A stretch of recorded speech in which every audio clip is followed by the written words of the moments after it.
क्या आपके साथ भी ऐसा होता है कि आप जानते सब कुछ है, क्या सही है क्या गलत है, फिर भी आप वही करते हैं जो आप करना नहीं चाहते? क्या कभी ऐसा भी हुआ है कि आप डिसाइड करते हैं कि आज से बदलना ही है, लेकिन कुछ दिन बाद फिर वही पुरानी आदतें वापस आ जाती है? या ऐसा भी होता है कि रात को सोते समय लगता है कि हाँ कल से सब कुछ बदल दूंगा, लेकिन अगला दिन फिर बिल्कुल वैसे ही निकल जाता है जैसे पहले निकल रहा था? या फिर पढ़ाई के 10 मिनट बाद ही मन करता है कि चलो थोड़ी सी रील देख लेते हैं, और ये थोड़ा सा कब 1 घंटे में बदल जाता है पता ही नहीं चलता? क्या ऐसा भी कि एग्जाम के टाइम पर सब कुछ पढ़ा हुआ लगता है, लेकिन पेपर देखते ही दिमाग ब्लैंक हो जाता है? और सबसे अजीब बात, आपको पता भी है कि ये आदतें आपको पीछे खींच रही है, खुद का नुकसान कर रही है, फिर भी आप उन्हें छोड़ नहीं पा रहे हैं, खुद को रोक नहीं पा रहे हैं। आखिर ऐसा क्यों होता है, जबकि डिसीजन भी हम लेते हैं और एक्शन भी हम करते हैं? अगर ये सब आपकी रोज की जिंदगी का हिस्सा है तो समझ लो आपके अंदर कोई और भी है जो चुपचाप आपकी जिंदगी को कंट्रोल कर रहा है। और यह है हमारा माइंड यानी दिमाग, जो हमारे जीवन को सकारात्मक या नकारात्मक तरीके से प्रभावित करने में सबसे महत्वपूर्ण भूमिका निभाता है। इसी की वजह से जीवन का निर्माण भी होता है और विनाश भी। इसी की वजह से हमारे positive and negative, good and bad habits develop होती है। इन शॉर्ट, पूरा जीवन इसी के इर्द गिर्द घूमता है। तो आज हम जानेंगे कि हमारा दिमाग क्या है और क्या इसकी कार्य प्रणाली है, और सबसे इंपॉर्टेंट कि इसका हमारे जीवन पर कैसे प्रभाव पड़ता है। देखिए, हमारे मस्तिष्क में एक दिमाग होता है और वो 2 भागों में बटा होता है। एक होता है चेतन मन यानी कॉन्शियस माइंड, और दूसरा होता है अवचेतन मन यानी अनकॉन्शियस माइंड। अब पहले समझते हैं चेतन मन को। चेतन मन माइंड का वह सक्रिय या जागृत हिस्सा होता है जिसकी प्रोसेसिंग पावर बहुत लिमिटेड होती है, लगभग 40 बीट्स प्रति सेकंड, और इतने कम समय में ही ये डिसाइड कर लेता है कि किसी भी काम को करना चाहिए या नहीं। ये तय करता है कि ये काम उचित है या अनुचित। साथ ही इसकी सबसे बड़ी विशेषता है कि ये एक ही काम को हर बार करने के लिए बार बार डिसीजन नहीं लेता है, बल्कि 2-4 बार में ही सोच विचार कर लेता है कि क्या सही है और क्या गलत। फिर अंत में अपनी इच्छा अनुसार निर्णय करता है कि इसे अपनाना है या नहीं, इसे करना है या नहीं। और इसकी सबसे बड़ी कमजोरी यह है कि यह निर्णय लेते समय अगर विवेक ने साथ नहीं दिया तो यह भावनाओं और इच्छाओं से प्रभावित होकर गलत निर्णय ले लेता है।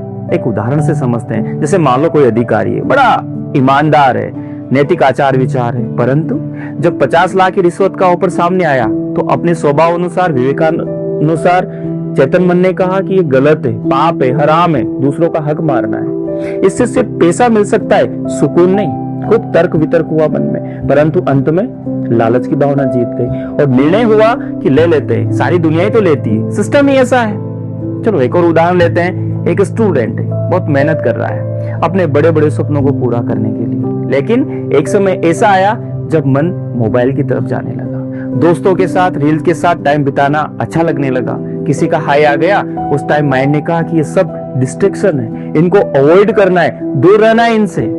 पर कुछ समय की मौज मस्ती के आनंद में माइंड ने एक्सेप्ट कर लिया कि ठीक है, थोड़ा तो चलेगा। जब ये निर्णय इस लेवल पर फाइनल हो जाते हैं, तब बारी आती है अनकॉन्शियस माइंड यानी अवचेतन मन की। अब समझते हैं अवचेतन मन को। बिल्कुल ना समझ, सही और गलत का इतना सा भी ज्ञान नहीं, चेतन मन की इच्छाओं को आदत में बदल देता है। ऐसी आदत कि फिर चेतन मन भी रोता है बदलने के लिए। ये आपका सुपर कंप्यूटर है, 11 मिलियन बिट्स प्रति सेकंड प्रोसेस करता है। ये सोचता नहीं, बस पुराने पैटर्न्स को रिपीट करता है। चलो 2-3 इसकी मुख्य विशेषताओं के द्वारा इसको समझने की कोशिश करते हैं। पहले ये चेतन मन के द्वारा बार बार किए गए कार्यों को हमेशा के लिए एक आदत के रूप में करना ही अपना परम धर्म समझता है। जैसे मान लीजिए आप साइकिल, स्कूटी या कार चलाना सीख रहे हैं। पहले दिन चेतन मन आपका चेतन मन पूरा एक्टिव है, क्लच, एक्सीलेटर, ब्रेक, बैलेंस, एक एक चीज पर माइंड एक्टिव है। 15-20 दिन की प्रैक्टिस के बाद आप बिना सोचे चला रहे हो, साथ में गाना सुन रहे हो, दोस्त से बात कर रहे हो, फिर भी कंट्रोल में हो। क्यों? क्योंकि आपके कॉन्शियस माइंड ने वो सारी इंफॉर्मेशन बार बार रिपीट करके अनकॉन्शियस माइंड में ट्रांसफर कर दी। अब वो काम अवचेतन माइंड के लिए एक आदत बन गया और उसे करना ही उसका धर्म। और रिसर्च बताती है कि एक आदत को बनाने में लगभग 66 दिन लगते हैं, 21 नहीं। अब दूसरी विशेषता जो बड़ी खतरनाक है कि ये बिल्कुल भी नहीं जानता है कि सही क्या है और गलत क्या है। सही गलत सही गलत में अंतर करने का ना इसमें सॉफ्टवेयर है ना सिस्टम है। यानी अगर चेतन मन ने अंतिम निर्णय ले लिया कि मुझे सिगरेट पीना है, शराब पीना है, टाइम की कोई परवाह नहीं है, फ्यूचर की कोई चिंता नहीं, जो चल रहा है जैसे चल रहा है, I am okay with it, या निर्णय ले लिया कि किसी भी प्रकार के व्यसन या लत से दूर रहना है, समय को मैनेज करना है, फ्यूचर बनाना है, जो चल रहा है उसे बदलना है, 5 बजे उठना है, एक्सरसाइज करनी है, खुद को हैप्पी रखना है, ये सब एक बार अंतिम कमांड देने के बाद स्वतः ही अवचेतन मन करता रहता है। बहुत सीधी सी बात है, जो तुम बार बार चेतन मन में सोचते और करते रहते हो वो तुम्हारे अवचेतन माइंड में छप जाते हैं। फिर वो बिना कमांड के अपने आप उन हैबिट्स को करने के लिए प्रेरित या बाध्य करता रहता है। जैसे यदि आप रोज 2 घंटे सोशल मीडिया स्क्रॉल कर रहे हो तो अनकॉन्शियस मान लेता है कि ये यही चाहता है, और जो ये चाहता है उसे तो मुझे करवाना ही है। फिर तुम बैठकर स्टडी की कोशिश करते हो, लेकिन अनकॉन्शियस माइंड बार बार सोशल मीडिया स्क्रॉल पर ध्यान ले जाता है, मन ना चाहते हुए भी भटकता है। ये तुम्हारी कमजोरी नहीं है बल्कि तुम्हारे अनकॉन्शियस माइंड का प्रोग्राम है। यानी जितनी भी हमारी अच्छी और बुरी हैबिट्स है उनका संचालन अवचेतन मन ही कर रहा है।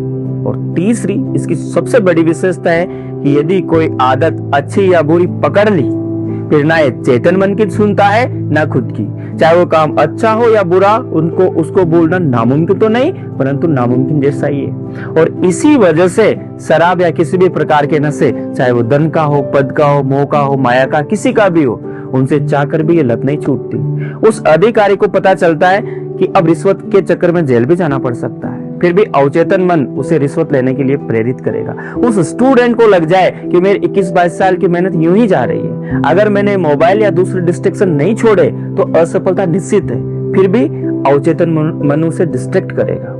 मतलब साफ है, किसी भी व्यक्ति की वृत्ति उसके चेतन मन द्वारा एक्सेप्ट किए हुए निर्णय, चाहे निर्णय उसके आसपास के वातावरण से आए हो, चाहे फैमिली से लिए हो या चाहे खुद ने एक्सेप्ट किए हो, इनके आधार पर ही अवचेतन मन का निर्माण होता है।